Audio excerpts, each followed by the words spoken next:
Geometry Unit 7, Lesson 2, Surface Area and Volume. So in this lesson, we want to find the surface area and volume of prisms and cylinders, pyramids, cones, and spheres. So the lateral area is if you ignore like the top and the bottom or what it's sitting or what it could sit on. Those are just the sides, and that's the sum of the area of those faces. So lateral really means side. And for example, if you just wanted to paint the walls without the floor and the ceiling, that would be the lateral area. If you would include either the floor or the ceiling or both, then that would be the surface area. That includes at least one of the base areas. Sometimes you might want just the walls, and sometimes you might want both. We're really going to just look at surface area, but you might need to adjust that if you want just part of the area. And then the volume is how much space it takes up. It could be how much water's in a cup. It could be, I don't know, how much fills it. So could, I don't know, there's like milk is bought in terms of volume and so on. So we're going to look at these regular shapes, and this is a pyramid. So pyramid, I can't spell pyramid at the moment. Pyramid have certain characteristics that they have just one base, first of all. They have one. They also have triangular faces. So they have faces that are triangles. That's an important thing.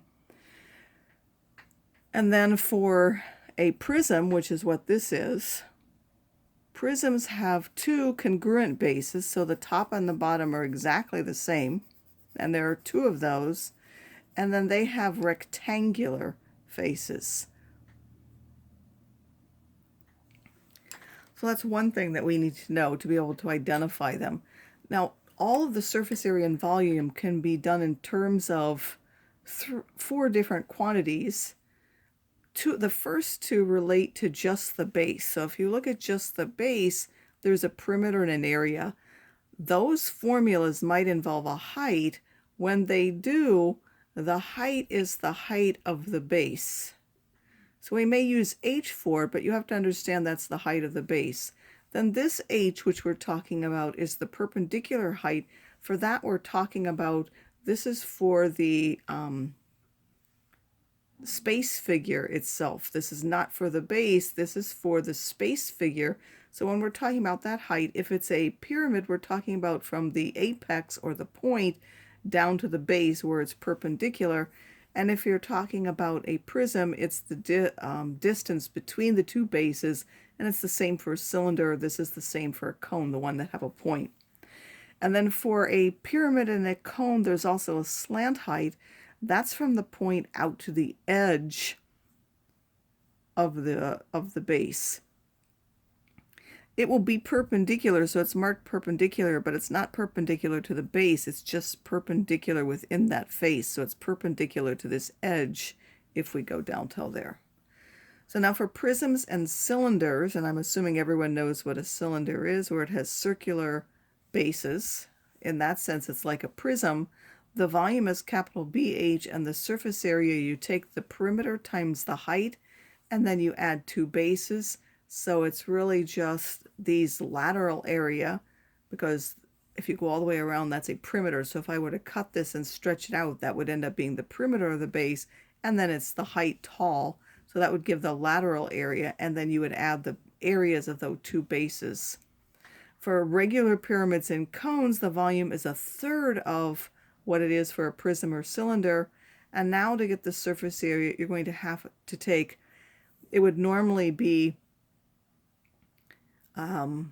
for each triangle, you're going to basically add those together, which is why you get a half. It's a half of a base times a height. But if you do all of them together, you could show that that's a half of the perimeter of the base times the lateral height, or the slant height, sorry, the slant height of that, and then add the area of that one base. Then spheres have their own formulas. There's 4/3 pi r cubed for the volume and 4 pi r squared for the surface area. There are special formulas for the prism and the cylinder, which you can use, or you can just use these general ones. They amount to the same thing. Those are the ones I'm going to use. Now, oblique ones are ones that are slanted. So if I took a prism like this, and it wasn't, say, structurally very sound, and I pushed it over some so that these are slanted, that would be an oblique figure. And then there's a principle called Cavalieri's principle that says if I slant it or not, as long as I move everything over exactly the same so that these cross sections have exactly the same area, then the volume of the regular one and the volume of the slanted one, if they have the same base area and they have the same slant height, then they will have, or that same height that they have for the two, then they will have the same volume. So now let's go ahead and use that. First, we're going to find for the regular figures. So when you look at a figure, you have to first identify what it is. And we know this is a triangular prism. First of all, we have two bases, and they're triangles, and everything else is a rectangle. If most of them were triangles and we only had one different, that would make that a pyramid. But this one has just two triangles, and then it has three rectangles. We have this back one, we have the bottom one, and then we have this front one. So that is a triangular prism. So that's important to know because now we know where to look for the base and the height. In order for us to do that first, to find the perimeter, we need this third side, and we have marked that this is a right triangle. So we know that s squared, or the hypotenuse squared, is 10 squared plus 10 squared. That's 100, and 100 is 200. So s will be the square root of 200. 200 is 100 times 2, so that's 10 square roots of 2. And then if we approximate that on a calculator, we find that that's about 14.1. And in this case, everything is in centimeters. So now for the perimeter, that's what P is. We're talking about now just the base. We're going to add those sides together, and then we have this one as well. So that will now be 34.1 centimeters. And then the base, we need to use the formula for a triangle, which we know is 1/2 the base times the height. Again, this is not the height of the prism, which is the distance between the two bases. Instead, this is the height of the triangle, even though it doesn't say that in the formula. In this one, because they're perpendicular, one of these is the base and the other one is the height, so that will be 1/2 of 10 times 10, which is now 50 centimeters squared. For the prism itself, as I said, the height is the distance between those two bases. That's 25 centimeters. And once you have those values, you're simply going to put them into the formulas. So this is the perimeter of 34.1. You're going to multiply that by the height of the prism and then add 2 of the bases to that. If you calculate that, that is 952.5, and that will be in centimeters squared. The volume, you take the 50 centimeters squared and multiply by the height of 25 centimeters, and that turns out to be 1,250, and that will now be in centimeters cubed. For the next one, again, you want to identify what that is. So you look, and there is just one that's different. So there's one base, it comes to a point, and the sides are triangle, so that's an indication that that's a pyramid. And then you look, those are the same, so it's a square pyramid. Again, these are named by their bases, so this is a triangular prism because the bases are triangles. This is a square pyramid because the base is a square. So now we're going to look at that square. The perimeter, there will be 16 plus 16 plus 16, or 4 16s, which is 64 inches. And then the base, because it's a square, is just the length times the width, or the base times the height, whichever way you want to look at that. That's 256 inches squared. For the perimeter itself, h is the perpendicular height from the point to the base, so that is 15. And then L is the slant height from the point to one of the sides, which is now 17.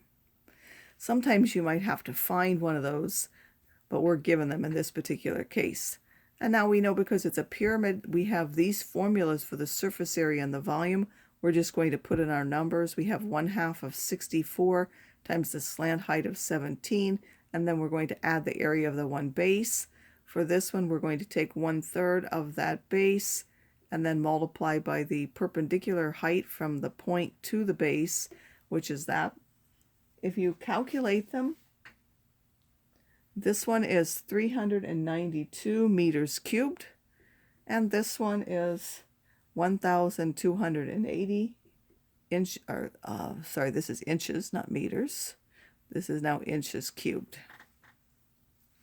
This is a cone. Of course, it, like pyramids, only has one base, which is this one. It's a circle, and that's what gives us rise to our formulas. Now, we're going to look at the circular base for the perimeter. We know that for a circle, it is 2 pi times the radius. That's the perimeter. The radius here is 5.7, so that's 2 pi times 5.7. And the base, because it's a circle, is pi r squared. This is pi times 5.7 squared. And if you calculate those are about 35.8 centimeters and 102.1 centimeters squared. For the cone itself, again, from the point to the base, that's the height. And then the slant height is from the point out to the edge of the base. That's now 13.3 centimeters. Again, because it's a cone, it has the same formula as any pyramid does. The ones with the point share the same formulas. We now put in those numbers and calculate those values. Again, it's important to remember that there's just one base for those. That's about 340.1 centimeters cubed, and this one would be 1/3 of that 102.1 multiplied by that height of 12, which is about 408.4 centimeters cubed. And now this one, we have to first identify what it is. So first of all, we see a trapezoid. So we know that that must be the one that's different, because all the faces of either the prism or the pyramid are either rectangles or rectangles or triangles. So we have a prism there. There's the one in the front and the one in the back. That makes it a prism. Again, the base is a trapezoid, so it's a trapezoidal prism. For the trapezoid, we have all of the lengths there, so we simply need to add the lengths of all the sides together. That's 14, 23, so that's 33 millimeters. The base, we need to use the formula for a trapezoid, 1/2 the sum of the bases times the height. Again, this is the height of the trapezoid, not the height of the prism. What we call h is really the height of the prism. This is what we're calling h in those formulas for surface area and volume. So we're going to use 1/2. The bases are the two sides that are parallel. Those are the 9 and the 6, and then the height is the distance between those, which is the 8. Again, it has to be the one that's perpendicular here. This one is slanted, is not the height. This is 1/2 of 8 is 4. This is 15. This would give us 60 millimeters squared. And for the prism itself, that's 13. Once again, we're going to use the formulas for a prism. So that's 33 times 13 plus 2 60s. Which ends up being 549 millimeters squared. And then the volume is the area of the base, which is 60 times that 13, which is now 780 millimeters cubed. So keep in mind first to identify the shape, make sure you're paying attention to whether there's one base or two, and that there may be more than one height in the problem, one for the base and one for the space figure itself. Right, and the last thing we want to look at is if we have an oblique shape, such as here, the oblique cylinder. It says the height is 3 times that of the radius, and the base area is 81 pi centimeters cubed or squared. What is the volume of that cylinder? So first of all, we know that is a cylinder which is slanted like this. And we know the height is 3 times the radius, so we're first going to have to figure out the radius to do this.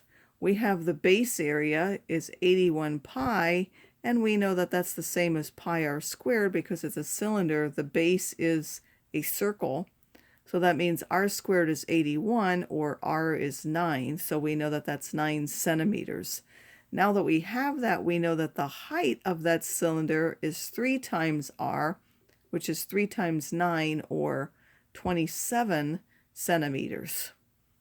And now it's oblique, but we know that the volume of the oblique one is the same as the volume of a standard one with the same base and height. So this would now be 81 pi for the volume of the base, which we've already got here. That's what we started with. That was our base area. And then we're going to multiply by that height, which is 27. When you do that, that's about 6,870.7 centimeters cubed.